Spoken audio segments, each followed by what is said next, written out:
And now I would like to describe just a little bit of the women of Jannah. The hadiths and the ayat in the Quran have not described the women of this world who enter Jannah.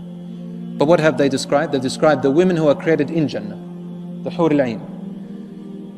As for the descriptions of the women who enter Jannah, they are beyond their beauty.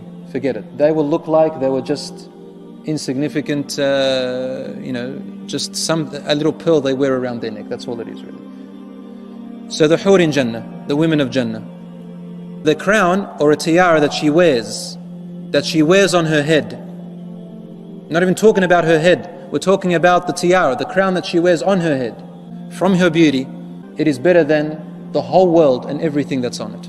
In another hadith, which is also sahih, he said, if her face were to be shown to the people of the world, there will be a world conflict over this one woman.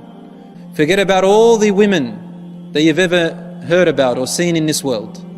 They are not even worth, wallahi, an atom's worth of span's length of a hair, of a thread of hair of the women of Jannah. In another hadith, if she spat in the ocean of this world, how salty is the ocean? If she spat in the ocean of this world, it'll turn it sweet. Allah subhanahu wa ta'ala describes them in the Quran, Hur'een, lustrous eyes, lustrous big eyes, beautiful lustrous big eyes. In another hadith, it talks about black eyes. Now, does this mean that all the women of Jannah have pitch black eyes? No.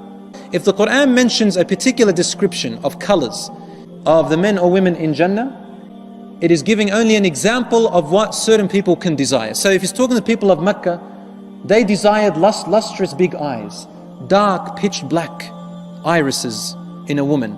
So Allah says, for you, you will have that. In other words, if this is what you desire, you're going to get it. If you desire blue eyes, you're going to get it. If you desire green eyes, you're going to get green eyes. If you desire different colored eyes, you'll get them. Allah says in the Quran, they will have in Jannah everything that their nafs, your temptations, your lusts, your desires inside of you tempt for. Anything the nafs desires for, you can have it. Allah subhanahu wa ta'ala says, whatever the eye wants to taste, meaning to look at, they will have it in Jannah. But the most beautiful thing of the women of Jannah is their nur, the light that emanates from them. And they have been clothed with clothing from Jannah. Harir, silk of the most finest that you could ever imagine. And their shapes and forms are, you'll read the Quran and the Hadith, you will see it. So you see your wife in Jannah.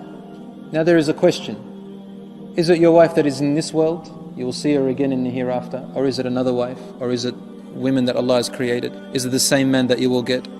Asma radiallahu anha married Az-Zubayr radiallahu anhu. And she complained to her father Abu Bakr about Az-Zubayr radiallahu anhuma ajma'in, about Az-Zubayr's strictness.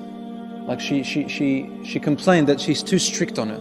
Az-Zubayr radiallahu anhu, he's one of the 10 promised paradise. And Abu Bakr radiallahu anhu said to her, "O my daughter, please be patient, because a woman, if she has a righteous husband and then he dies and she does not marry after him, Allah will bring them together in Jannah."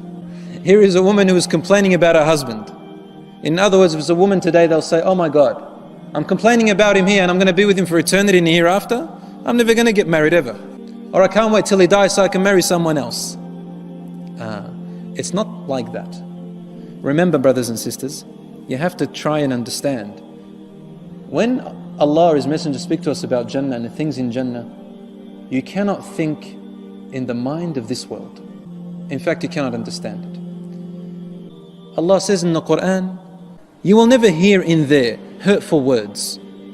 You will not hear in there offensive words, degrading words, harsh words, annoying words, all of that. Never hear negative words. So whatever you say, you can talk anything you want, but every speech that is said in Jannah, you receive the feeling of peace from it. So that spouse you have in this world who has struggled, and you may not have a pleasant life with him or her, in Jannah, if they are righteous, that's the condition, they'll be a totally different form. So imagine the righteous women of this world and the righteous men. No matter how you may look, no matter how your character is, in Jannah, you'll be of the perfect form.